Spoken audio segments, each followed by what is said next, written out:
Recently, I had a couple of people tell me that they wanted me to repeat or reiterate some of the information that I had related in a video that I recorded maybe a year and a half ago or so regarding the Sigma male. That video, which got a lot of views, but was was on my old channel, which got nuked by YouTube because of reasons. But I think it was in the top 5 of my most viewed videos. At the time, I was really interested in and intrigued by the notion of the Sigma male. All I had ever heard about were alphas and betas, alphas and betas, alphas and betas. And, I don't really subscribe that much to categorizing everybody by some letter of the Greek alphabet. I think a lot of people take that really way too far. But what intrigued me was this new paradigm that had been set up through the introduction of the Sigma male. And I mentioned in that video how, well, there were a few things that I talked about. With regard to alphas and betas, of course, alphas are talked about as if they were, the only ones who were able to get women. But in fact, I made the point that betas are successful men, and they are subservient to alphas. They do the bidding of alphas. Yes, that is true. They're good company men, it might be said. And the ones that they are following are the alphas who run the company, who are the CEOs and the people with a lot of power, metaphorically speaking, But I think this applies in many circumstances. So the first notion I think that needed to be understood was that you could be an alpha or a beta, and in both cases, who you essentially were was someone who bought into the system, and who either was a leader of a spearheader of something within the system, that is, if you were an alpha, or you were a follower of, or a company man subservient to the alpha, which made you the beta. Both the alpha and the beta tended to be good providers. And in that sense, it was, if we're talking about looks, money, status, well, you could be a beta and have looks. You could be a beta and have money. You could be a beta and have status. Now, your status wouldn't be as high as that of an alpha, but still, if you're a beta, you're a man in good standing. You're a man who's done what it took to get yourself into a position where you were well compensated. And frankly, if I could be personal for a moment, I think my wife, my ex-wife, would have liked it very much if I could have been a successful beta, because that would mean I would be playing that provider role very well. A beta doesn't make waves, doesn't cause trouble, knows what it takes to do his part within the system, and so I think it's a fallacy to talk about a beta as somebody who is unsuccessful with women, whereas an alpha is successful. I think, obviously a beta's status is lesser than an alpha's status, but they're both successful people in a relative sense. So it's I would say that they have probably less of a problem than others who again, if you want to fit everybody into a neat little box and say you are this letter of the Greek alphabet, I'm aware that this doesn't totally fit reality, okay? But that said, I think that's a fallacy that needed to be corrected about the betas. Something else to be said about alphas and betas is they need one another. An alpha needs betas to recognize his power, to recognize that he is the boss. If he runs across people who refuse to wreck his rod, who refuse to see him as the boss, then he's not happy about that, and he gets angry about that, and this brings in the paradigm of the sigma male, which I'm going to talk about in a moment. But for now, just think of it this way: alphas and betas are both buyers into the system. They are both men who seek success. Okay, and they are men who correspond to one another. They need one another. You can't have an alpha without a beta. You can't have a beta without an alpha. And a beta if a beta is missing an alpha, he doesn't know what to do with himself. He doesn't know, whose orders he's supposed to be carrying out. He doesn't know whose directives he is responsible for following, and so he's basically lost. He's out to sea, doesn't know what to do with himself. And alpha, if he's issuing orders and directives and taking charge and being his alpha self, but isn't getting anyone to say yes sir, I will do your bidding. Of course, I'm making it a little bit cartoonish here. I'm aware of that, but you understand my point. If he is somebody who, if he's in a situation like that, where he's an alpha but he doesn't have betas to serve him and to carry out his directives and so forth, then he is lost. Again, alphas and betas fit together with one another, and they are both successful men. Okay. Now, in my video that I recorded a year and a half ago, I sort of asked, am I a sigma?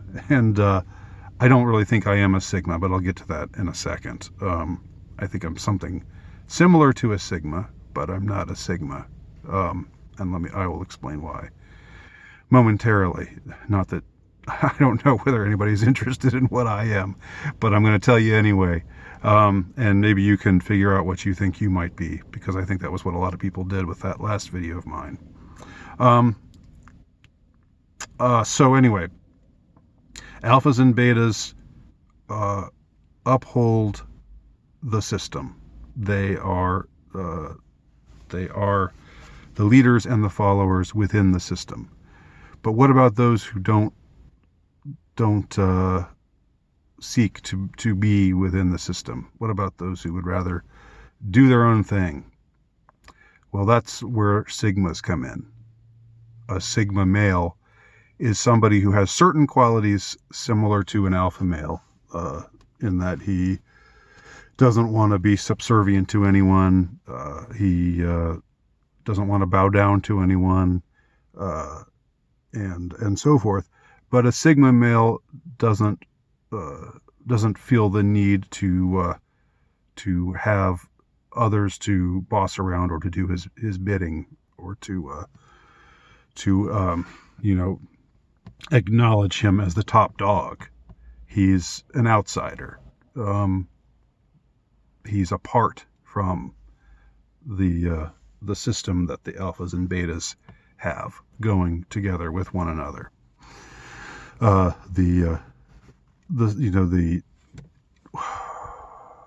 What's the word for it? I can't think of the word right now. Where one fuels the other. The alphas fuel the betas fuel the alphas. That you can't have one without the other. The sigma is somebody who is outside of all of that, and throws a wrench into things, because he's not interested in taking orders, and he's not interested in giving orders either. Okay. So I recorded that video where I said, am I a Sigma? Um, and I said, one thing I said in that video is that it's a fallacy to think that the Sigma is going to be successful with women. If we're going to talk about the social sexual hierarchy that Fox Day, is so fond of talking about. Um, the Sigma is probably not going to be a very good provider. The Sigma doesn't really have it within him to do what it takes to become a great provider. He doesn't have the alpha kind of mentality where he's going to come in and take over and become the top dog and become the one who sends forth people to do his bidding and to carry out his directives. Nor does he have the wherewithal or the interest in being somebody who serves the alpha, namely the beta, and carries out the directives of the alpha and recognizes the alpha's authority and so forth. So a Sigma is not likely to be romantically successful. So and I was saying it was a fallacy to think otherwise. Now, I suppose that for a certain type of female, the Sigma might be appealing, might be attractive, might be alluring, simply because of his outsider status, because he has confidence, because he carries himself a certain way. But generally speaking, looks, money. If you're going by looks, money, status, the money and the status, if somebody who is categorized as a Sigma male has money, it's by accident, right? Maybe he won the lottery. Maybe maybe a relative died and bequeathed him a fortune, But otherwise, he's probably not going to be loaded, because he's not very good at working in a manner that will accrue a fortune for himself. All right. But that said, the Sigma is somebody who stands outside of the system and is confident, and is and it has a certain allure to a certain type of woman, perhaps, simply for having the guts and the gumption to stand alone and be apart from the system. But along the same continuum of the alpha, of the Sigma male, is the Omega male. The Omega male is somebody who, just like the Sigma male, doesn't have any interest in being a part of the system. He is somebody who has no care to either be a ruler or to be ruled. He's somebody who finds himself alone, and that's mostly by choice. And he's somebody who again stands outside of the system. What's the difference between a Sigma and an Omega? An Omega is somebody who doesn't have the allure that a Sigma has. Okay, and it's not because he has. It's not the alpha beta paradigm. It's not the take charge, take command type of thing. Because the Sigma has no interest in becoming the boss man, and the Omega has no interest in becoming the boss man. The only difference is the Sigma is somebody who might have more allure to him, and the Omega maybe because of looks, whereas again, just taking the looks, money, status notion as normative, which I don't know if I do or not, but just it makes for a convenient way of talking about all of this. A good-looking, confidently projecting type of person who stands outside of the system is a Sigma male. Okay. A less attractive or unattractive, same sort of man with the same sort of posture, same kind of relationship to the system, but one without the same kind of allure, perhaps from looks, or perhaps from some other personality trait. That sort of person would be an omega male. Okay. And now I believe myself to be an omega male. I definitely stand outside of the system. I definitely am not an alpha, definitely not a beta. But in that last video, I sort of was asking, am I a Sigma? And I think working from within the paradigm of categorizing people according to Greek letters, I think I'm more properly, would be more properly designated as an omega. Okay.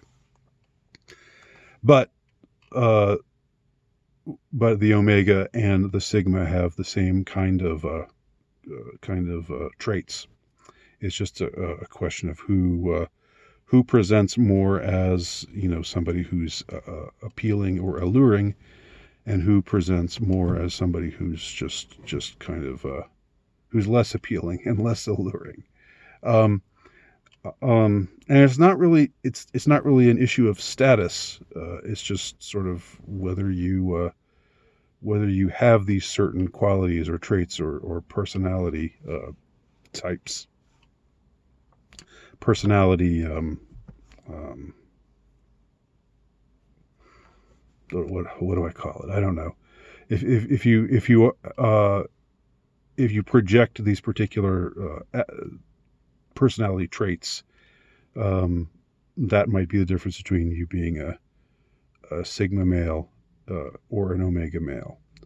Now, in that last video that I recorded about Sigma males, I said, Sigma males aren't going to be necessarily as successful in the social sexual hierarchy because they're generally not good at being providers the way that betas are. And I took a lot of flack from a lot of people saying, well, I'm a Sigma and I get all the pussy in the world, man. And it was like, there's still these people still, who are rejecting who are wanting to opt out of the